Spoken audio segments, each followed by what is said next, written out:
Hujan deras mengguyur Jakarta malam itu, seakan langit turut menangisi nasib Shin Tae-yong. Di dalam ruangan rapat PSSI yang megah namun penuh ketegangan, pria asal Korea Selatan itu duduk dengan tatapan kosong. Di sekelilingnya, suara debat para petinggi federasi terus bergema, saling melempar argumen tentang masa depan timnas. Shin, yang selama 3 tahun terakhir mengabdikan hidupnya untuk sepak bola Indonesia, tahu bahwa malam ini adalah akhir dari segalanya. Terima kasih atas kerja keras Anda, Coach Shin, tapi kami memutuskan untuk mengambil arah baru, ucap salah satu petinggi dengan nada dingin, tanpa sedikit pun menunjukkan empati. Kalimat itu seperti pisau yang menusuk hati Shin. Tidak ada apresiasi, tidak ada penghormatan untuk semua pencapaian yang telah diraih. Ia hanya seorang pion yang disingkirkan begitu saja. Di luar ruangan, para pemain timnas yang mendengar rumor pemecatan itu berkumpul dengan wajah penuh kecemasan. Mereka berbicara dalam bisikan, sebagian berharap berita itu hanya gosip belaka. Bagi mereka, Shin bukan sekadar pelatih. Ia adalah sosok yang membangun mental mereka, mengubah pemain-pemain muda penuh keraguan menjadi petarung sejati di lapangan hijau. Ketika pintu ruang rapat terbuka, Shin keluar dengan langkah berat. Wajahnya datar, tapi matanya menyimpan rasa sakit yang mendalam. Dalam perjalanan pulang, Shin duduk diam di kursi belakang mobilnya. Hujan terus mengguyur kaca, menciptakan pola-pola acak yang seolah mencerminkan kekacauan dalam pikirannya. Ia memikirkan momen-momen penuh emosi bersama tim, gol dramatis di menit akhir, pelukan hangat setelah kemenangan, hingga air mata kekalahan yang mereka tangisi bersama. Semua kenangan itu kini terasa sia-sia. Keesokan harinya, kabar pemecatan Shin Tae-yong mendominasi media. Berita itu menjadi topik utama di televisi, koran, dan media sosial. Tagar-tagar Save Shin Tae-yong dan tagar Tsiut menjadi trending, menunjukkan perpecahan di antara para pendukung timnas. Sebagian marah, merasa keputusan itu tidak adil, sementara yang lain menyebut kegagalan Shin di turnamen terakhir sebagai alasan yang cukup untuk pemecatannya. Di tengah hiruk-pikuk itu, Shin memilih untuk diam. Ia tidak ingin terlibat dalam drama publik. Namun, diamnya Shin tidak membuat rasa sakit itu hilang. Malam harinya, ia berjalan-jalan di sekitar apartemennya, mencoba menenangkan pikiran. Di tengah kota Jakarta yang ramai, ia merasa begitu kesepian. Pikirannya melayang ke keluarganya di Korea Selatan. Mereka selalu menjadi sumber kekuatannya, namun kini ia merasa gagal. Ia bertanya-tanya, apakah semua pengorbanan ini benar-benar sepadan? Para pemain timnas, yang tak bisa menerima keputusan ini, berinisiatif menemui Shin di apartemennya. Marsha, sang kapten, mengetuk pintu dengan gugup. Ketika pintu terbuka, ia melihat Shin yang tampak jauh lebih tua dari terakhir kali mereka bertemu. "Coach, kami hanya ingin bilang, kami berterima kasih atas segalanya," ucap Marsha dengan suara bergetar. Kata-kata itu membuat Shin terdiam sejenak sebelum ia memeluk pemain-pemainnya satu persatu. Dalam pelukan itu, air mata yang selama ini ditahannya akhirnya tumpah. Di sudut ruangan apartemen Shin, jersey timnas yang bertuliskan "Garuda di dadaku" tergantung dengan bangga. Jersey itu adalah simbol perjuangan, cinta, dan pengorbanan yang Shin berikan untuk Indonesia. Malam itu, ia menatap jersey tersebut untuk terakhir kalinya sebelum memasukkannya ke dalam koper. Dengan hati yang berat, ia bersiap meninggalkan negeri yang telah menjadi rumah keduanya. Namun, jauh di lubuk hatinya, ia tahu bahwa kisahnya dengan sepak bola Indonesia belum sepenuhnya usai. 2 minggu setelah kepergian Shin Tae-yong, PSSI mengumumkan nama pelatih baru yang akan memimpin timnas Indonesia, Patrick Kluivert. Kabar ini mengejutkan semua pihak. Sebagai legenda sepak bola Belanda, Kluivert membawa reputasi besar, tapi pengalamannya melatih dianggap belum cukup matang. Nama besarnya menjadi perdebatan di kalangan penggemar. Di satu sisi, mereka antusias dengan kedatangannya, namun di sisi lain, banyak yang meragukan kemampuannya untuk melanjutkan warisan Shin Tae-yong. Hari pertama Kluivert tiba di Indonesia, ia disambut dengan gegap gempita media. Blitz kamera dan kerumunan wartawan menyambutnya di Bandara Soekarno-Hatta. Dengan senyum percaya diri, Kluivert melambaikan tangan kepada kerumunan. Tapi di balik senyumnya, ia merasakan tekanan yang berat. Ia tahu bahwa ia datang ke negeri yang begitu mencintai sepak bola, namun juga memiliki ekspektasi yang sering kali tak realistis. Konferensi pers pertamanya berlangsung tegang. Pertanyaan-pertanyaan tajam dilontarkan oleh wartawan, mulai dari strateginya untuk tim hingga tanggapannya terhadap warisan Sintayong. Saya menghormati Coach Sin dan apa yang telah ia capai. Namun, setiap pelatih memiliki pendekatan berbeda. Saya di sini untuk membawa Indonesia ke level yang lebih tinggi, jawab Kluivert dengan nada tegas. Namun, jawaban itu tak mampu meredakan skeptisisme para penggemar. Di sesi latihan pertama bersama timnas, suasana terasa canggung. Para pemain yang masih merasakan kehilangan Sintayong memandang Kluivert dengan ragu. Kluivert mencoba mencairkan suasana dengan candaan ringan, tapi para pemain hanya merespons dengan senyum tipis. Dalam hati, mereka merindukan sosok Sin yang begitu dekat dengan mereka, seseorang yang memahami perjuangan mereka sejak awal. Saat latihan berlangsung, metode baru yang diterapkan Kluivert mulai menunjukkan perbedaan mencolok. Ia memperkenalkan gaya permainan menyerang khas Belanda, dengan fokus pada penguasaan bola dan kreativitas. Namun, gaya ini terasa asing bagi sebagian pemain, terutama mereka yang terbiasa dengan strategi defensif Sintayong. Ketegangan semakin meningkat ketika Kluivert secara terbuka mengkritik beberapa pemain senior karena lambat beradaptasi. Di luar lapangan, media sosial kembali ramai. Video-video sesi latihan yang bocor ke publik memunculkan beragam komentar. Ada yang memuji Kluivert karena membawa semangat baru, tapi tak sedikit yang mengecam gaya kepelatihannya yang dianggap terlalu kaku dan arogan. Para penggemar mulai membandingkan Kluivert dengan Sintayong, menciptakan perpecahan opini yang semakin melebar. Malam itu, Kluivert duduk sendirian di balkon hotelnya, menatap langit Jakarta yang penuh dengan gemerlap lampu. Ia merasa terisolasi di tengah kota yang begitu ramai. Dalam hati, ia bertanya-tanya apakah keputusan untuk menerima tawaran ini adalah pilihan yang tepat. Kenangan masa lalunya sebagai pemain hebat terlintas di benaknya, namun kini ia sadar bahwa menjadi pelatih di negeri yang jauh dari rumah adalah tantangan yang jauh lebih berat daripada yang pernah ia bayangkan. Namun, Kluivert bukan orang yang mudah menyerah. Keesokan harinya, ia memutuskan untuk mengadakan sesi diskusi langsung dengan para pemain, tanpa formalitas. Kita semua ada di sini untuk tujuan yang sama, ucapnya dengan nada serius namun hangat. Saya tahu kalian mencintai pelatih sebelumnya, dan saya menghormati itu. Tapi saya butuh kalian untuk percaya pada saya, seperti saya percaya pada kalian. Kata-kata itu, meski sederhana, mulai membuka sedikit celah di hati para pemain. Sesi latihan terus berlanjut, namun suasana internal tim tetap terasa berat. Para pemain masih kesulitan beradaptasi dengan metode Patrick Kluivert. Gaya permainan menyerang yang ia terapkan membutuhkan stamina, kreativitas, dan kecepatan berpikir yang jauh lebih tinggi dibandingkan era Sintayong. Bagi beberapa pemain muda, seperti Marsha dan Evan, metode ini adalah peluang untuk berkembang.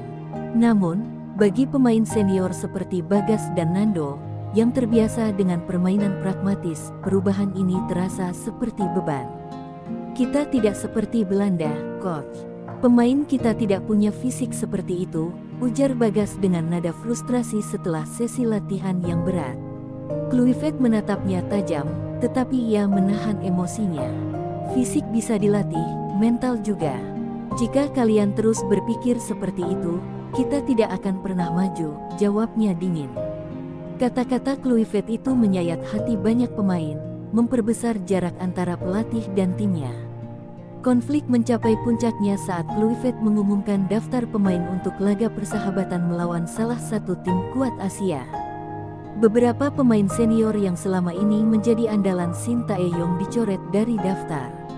Marsha dan Evan, yang dianggap lebih cocok dengan filosofinya, dipilih sebagai inti dari strategi baru. Keputusan ini membuat ruang ganti semakin panas.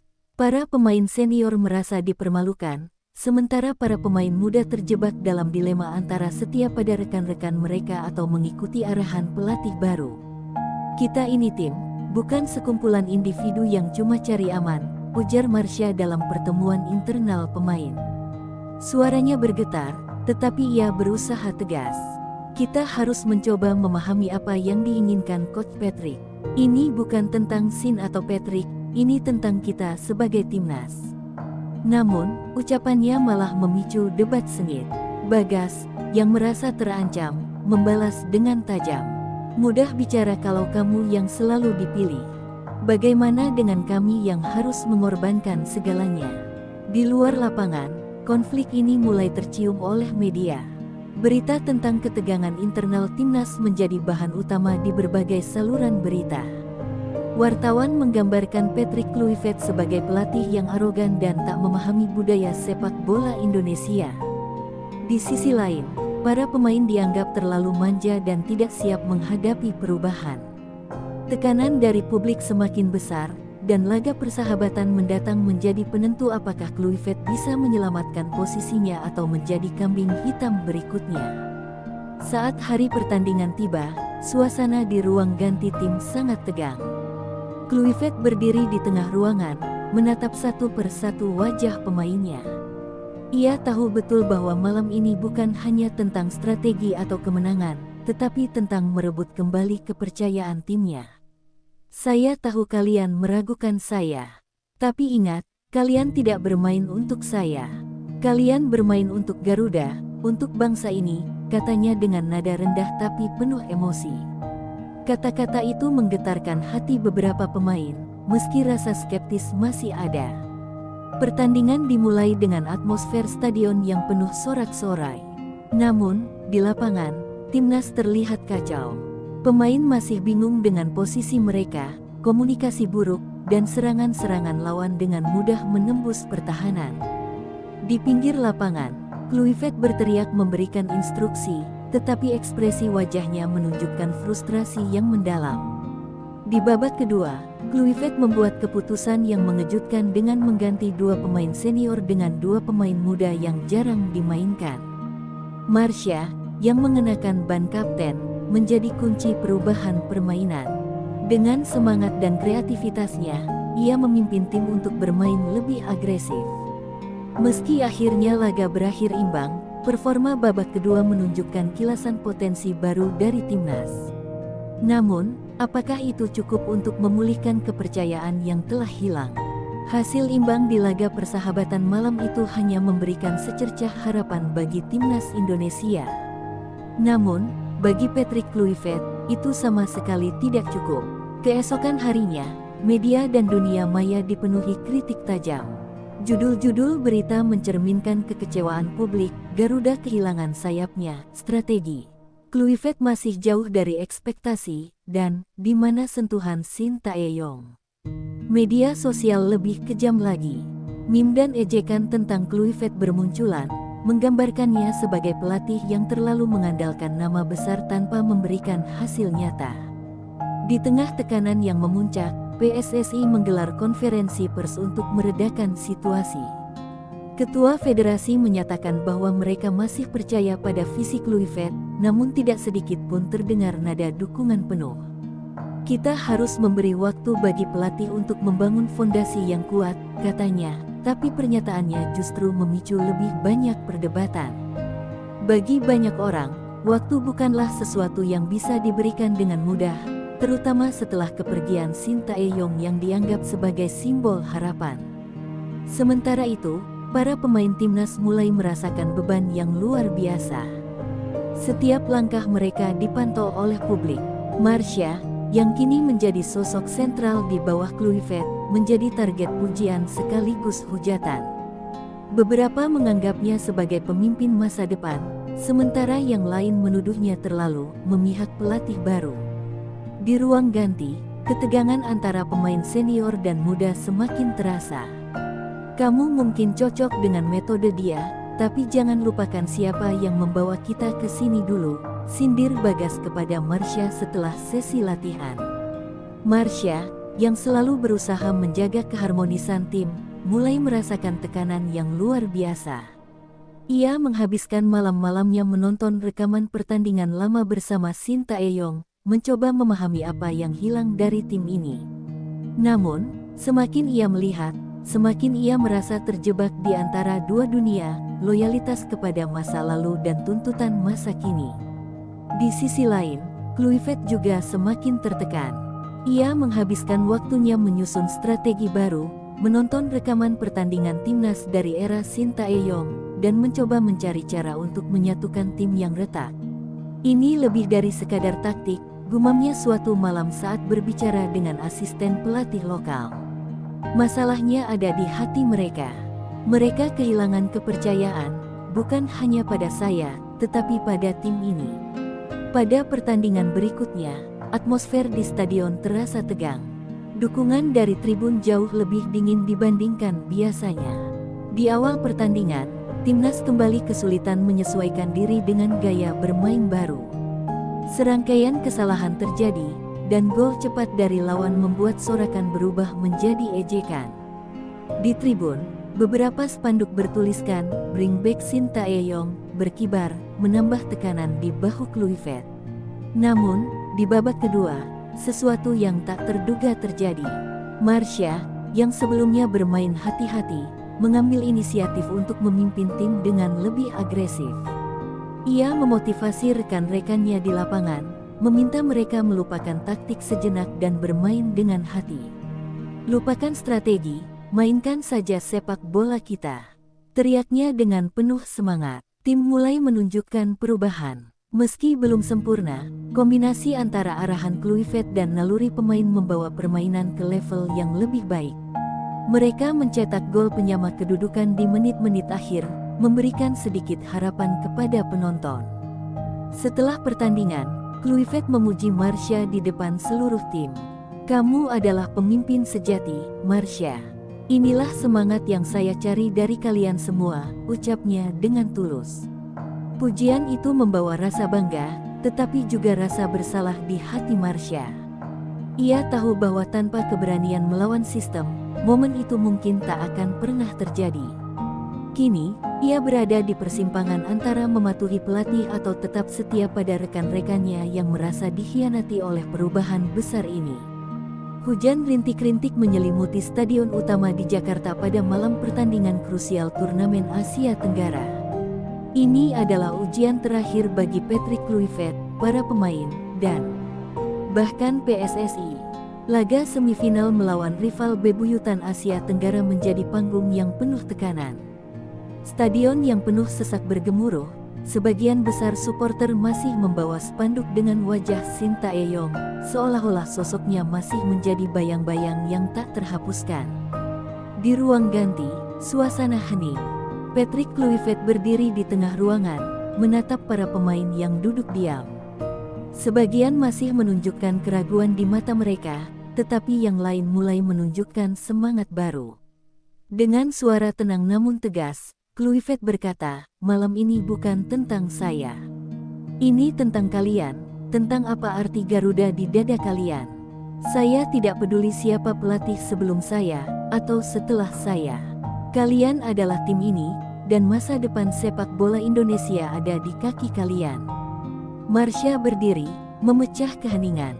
"Kita tidak punya waktu untuk memikirkan masa lalu. Jika kita kalah bersama. Jika kita menang untuk semua orang yang percaya pada kita," katanya, matanya penuh keyakinan. Kata-kata itu membawa energi baru di ruang ganti, dan para pemain keluar ke lapangan dengan tekad yang lebih besar daripada sebelumnya. Kick-off dimulai, dan tim lawan langsung menyerang dengan agresif. Selama 30 menit pertama, permainan timnas Indonesia terlihat kacau. Kluivert berteriak dari pinggir lapangan, memberikan instruksi yang nyaris tenggelam oleh sorak-sorai penonton. Di menit ke-35, sebuah kesalahan dari bek senior, Bagas, membuat lawan mencetak gol pertama.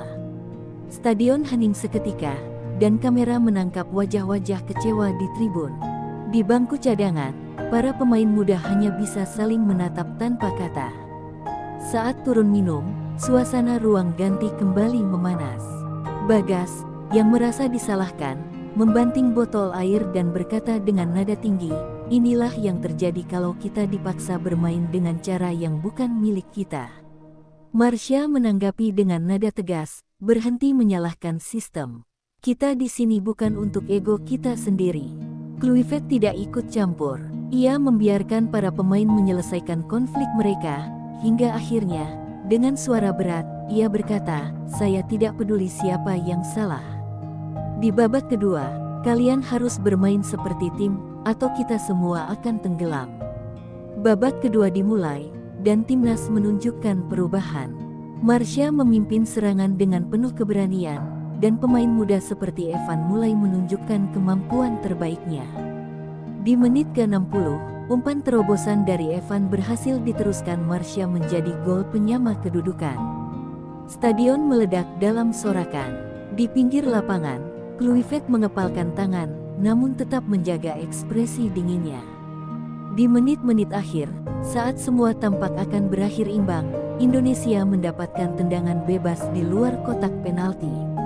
Semua mata tertuju pada Marsha, yang mengambil posisi untuk menendang.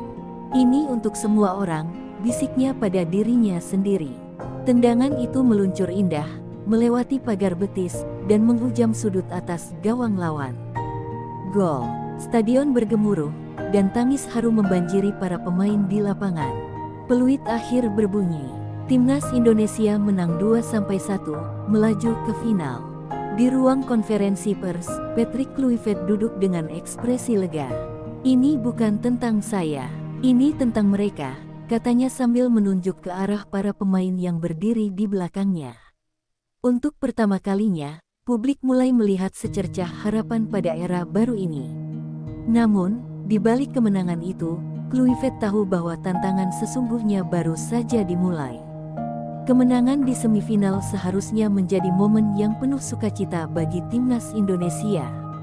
Namun, di balik perayaan di ruang ganti, bayang-bayang masa lalu masih terasa menggantung. Marsha, yang menjadi pahlawan dengan gol penentu kemenangan, duduk sendirian di sudut ruangan. Sementara rekan-rekannya bersorak, ia menatap sepatu bolanya dengan pandangan kosong. Dalam pikirannya, ia terus teringat kata-kata Bagas, "Ini bukan cara kita." Patrick Kluivert menyadari bahwa meski mereka menang, sesuatu masih belum sepenuhnya pulih di dalam tim. Ia memanggil Marsha ke ruangannya malam itu. "Kamu luar biasa di lapangan, tapi saya melihat sesuatu di matamu. Apa yang sebenarnya terjadi?"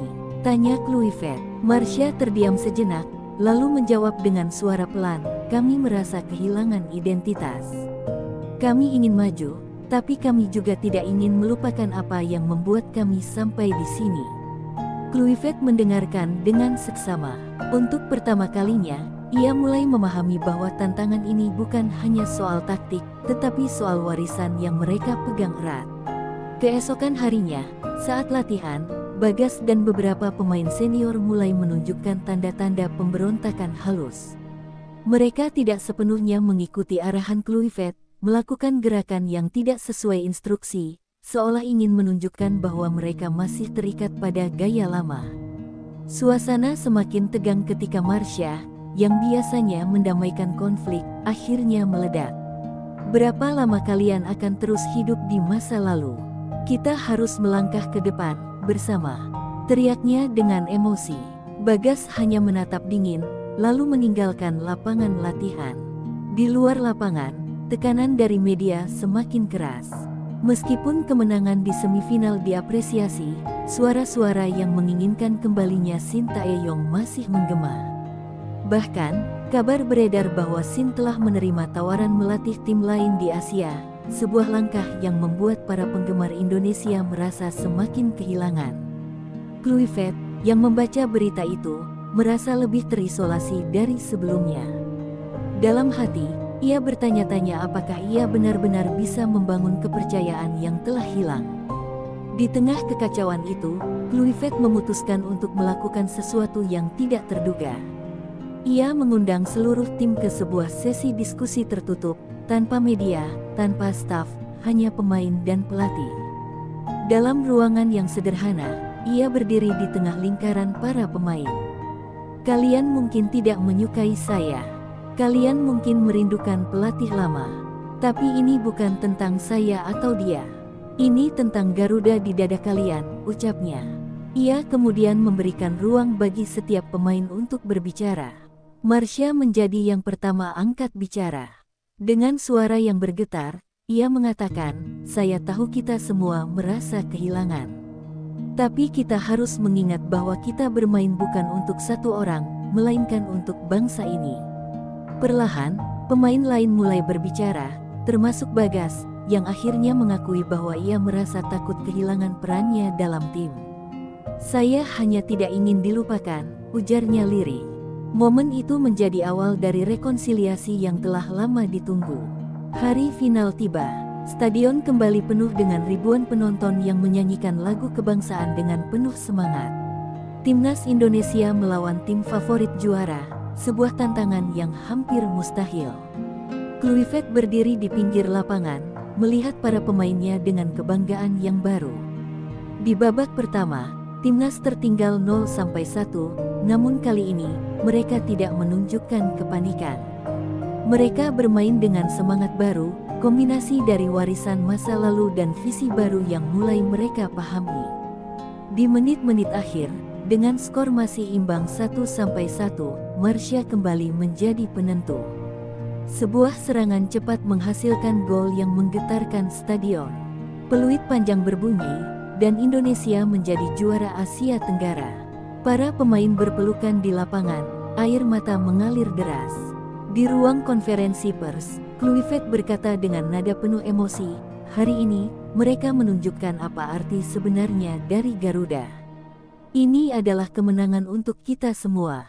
Perayaan kemenangan Timnas Indonesia atas gelar juara Asia Tenggara menjadi momen yang tak terlupakan. Para pemain, staf, dan jutaan penggemar bersatu dalam euforia yang meluap-luap. Stadion Megah Jakarta bergema dengan lagu-lagu kemenangan, dan wajah Marsha terpampang di layar besar sebagai simbol kebangkitan baru timnas. Namun, di balik senyum dan sorak-sorai, ada sesuatu yang terasa mengganjal di hati beberapa orang, termasuk Patrick Kluivert. Malam itu, di hotel tempat tim menginap, Marsha mendapati Patrick duduk sendirian di balkon kamar hotel, menatap kota yang gemerlap. "Coach, kenapa tidak ikut merayakan?" tanyanya. Kluivert menoleh perlahan, menampilkan senyuman tipis. "Kemenangan ini milik kalian. Saya hanya bagian kecil dari perjalanan ini," jawabnya. Ada nada kesedihan dalam suaranya yang sulit disembunyikan. Marsha mencoba bertanya lebih jauh, tetapi Kluivert hanya berkata, "Nikmati malam ini, Marsha. Kamu layak mendapatkannya." Keesokan harinya, media kembali dipenuhi berita tentang keberhasilan timnas. Namun, ada satu laporan yang mengejutkan semua orang. Patrick Kluivert dikabarkan akan mengundurkan diri sebagai pelatih timnas Indonesia. Rumor ini segera menyebar, menciptakan kegaduhan di kalangan penggemar. Di sisi lain, para pemain mulai merasakan kecemasan, terutama Marsha, yang merasa ada sesuatu yang tidak diberitahukan kepada mereka. Di ruang rapat tertutup, PSSI memanggil Patrick untuk memberikan klarifikasi. Ketua Federasi, dengan nada tegas namun berusaha diplomatis, bertanya, "Apakah benar Anda mempertimbangkan untuk mundur?" Patrick menatap tajam, lalu menjawab, "Saya datang ke sini dengan tujuan membawa perubahan. Tapi saya juga sadar bahwa perubahan yang saya inginkan mungkin tidak sepenuhnya sesuai dengan yang diharapkan oleh bangsa ini." Jawabannya mengundang perdebatan panjang di ruang tersebut. Pada sesi latihan terakhir sebelum perpisahan resmi diumumkan, suasana di lapangan terasa berat. Para pemain tidak bisa menyembunyikan kesedihan mereka, terutama Marsha, yang merasa sangat dekat dengan Kluivert. Bagas, yang sebelumnya sering berselisih dengan pelatih, akhirnya mendekati Kluivert. Dengan nada rendah, ia berkata, saya mungkin tidak selalu setuju dengan Anda, Coach. Tapi saya belajar banyak dari Anda. Terima kasih. Kluivert menepuk pundaknya sambil tersenyum tipis. Hari pengumuman perpisahan tiba. Dalam konferensi pers yang dihadiri ratusan jurnalis, Patrick Kluivert berdiri di depan podium dengan wajah yang tenang namun penuh emosi. Keputusan ini bukan karena tekanan atau ketidakmampuan. Ini adalah keputusan yang saya ambil dengan hati saya. Saya percaya tim ini telah menemukan jati diri mereka, dan saya merasa tugas saya sudah selesai, ucapnya dengan suara yang bergetar. Para pemain yang hadir di ruangan itu tidak mampu menahan air mata. Setelah konferensi pers, Marcia mendekati Kluivert untuk terakhir kalinya. Coach, kenapa harus pergi? Kami baru saja mulai memahami Anda, katanya dengan mata yang memerah. Kluivert menatapnya dengan penuh kebanggaan. Karena tugas seorang pelatih bukan hanya memenangkan trofi, tapi memastikan timnya bisa berdiri sendiri.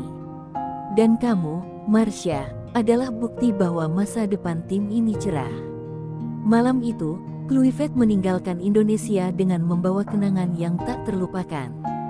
Sementara itu, timnas mulai bersiap untuk era baru tanpa dirinya.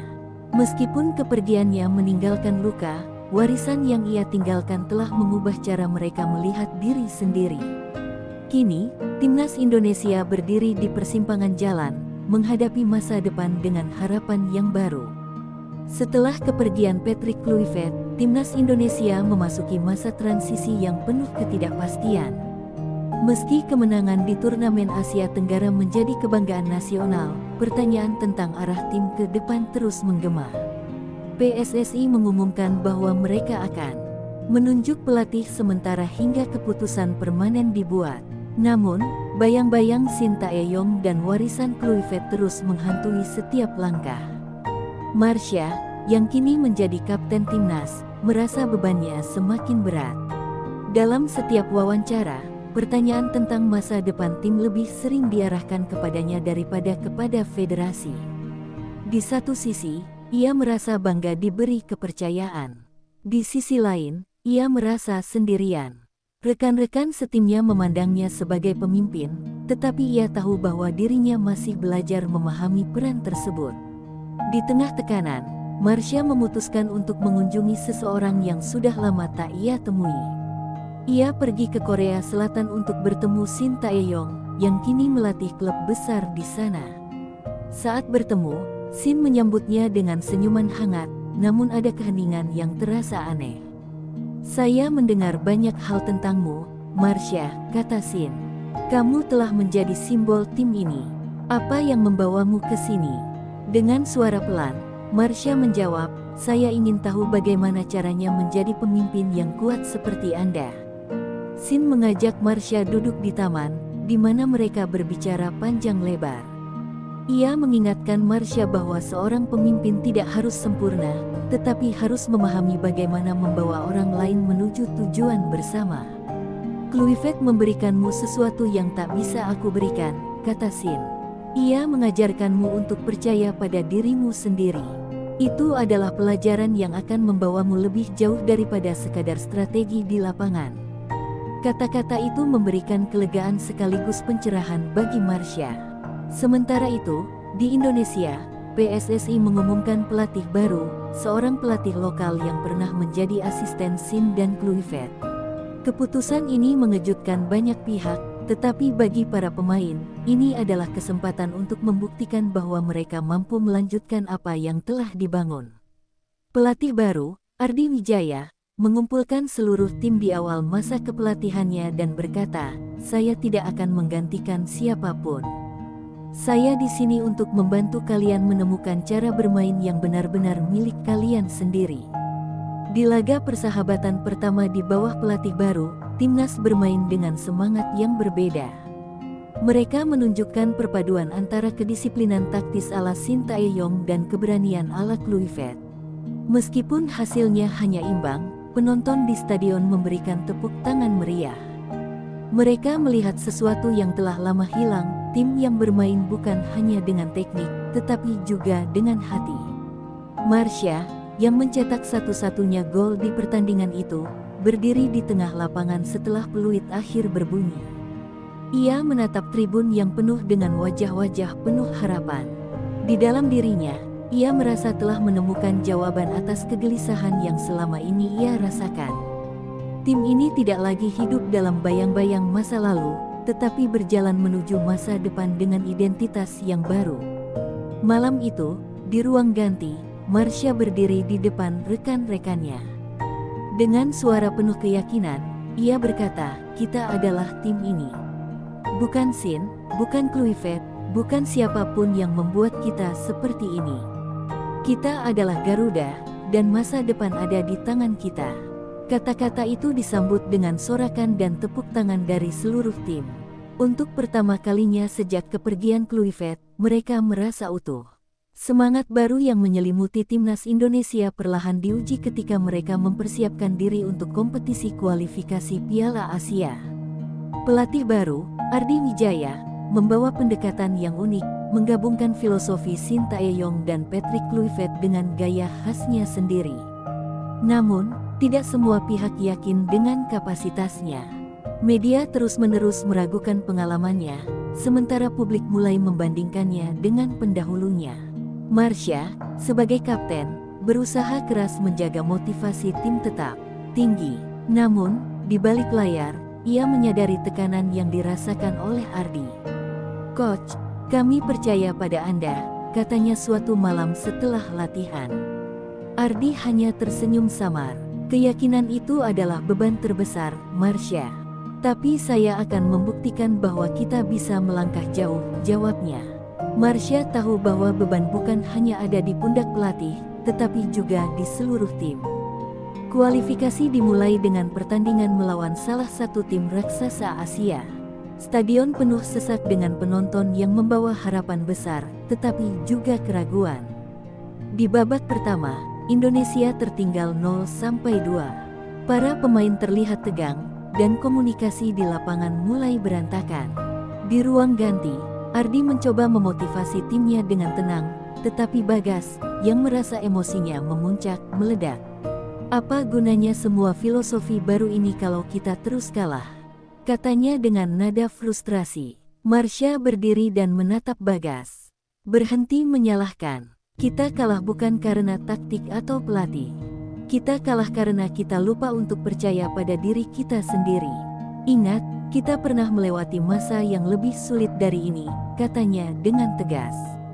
Suasana ruang ganti hening sejenak, lalu perlahan berubah menjadi semangat baru. Ardi menambahkan, "Kalian adalah tim yang sama yang mengangkat trofi beberapa bulan lalu. Tunjukkan itu di babak kedua." Babak kedua dimulai dengan energi yang berbeda. Marsha memimpin serangan dengan keberanian, sementara Bagas dan pemain lainnya mulai bermain lebih solid di lini belakang. Di menit ke-75, sebuah umpan terobosan dari Marsha menghasilkan gol pertama untuk Indonesia. Stadion bergemuruh, dan momentum mulai berpihak pada Garuda. 10 menit kemudian, tendangan sudut yang dieksekusi oleh pemain muda Evan berhasil disundul menjadi gol penyama kedudukan. Dengan skor imbang 2-2 dan hanya tersisa beberapa menit, Indonesia mendapatkan peluang emas dari tendangan bebas. Kali ini, bukan Marsha yang maju, melainkan Bagas. Semua mata tertuju padanya, dan ia tahu ini adalah kesempatan untuk menebus kesalahannya. Tendangannya meluncur deras dan menghujam sudut atas gawang lawan. Gol. Indonesia membalikkan keadaan menjadi 3-2. Peluit panjang berbunyi, dan timnas meraih kemenangan yang tidak hanya membungkam kritik, tetapi juga memulihkan kepercayaan. Di ruang konferensi pers, Ardi mengatakan dengan suara penuh emosi, "Ini bukan kemenangan saya. Ini adalah kemenangan mereka.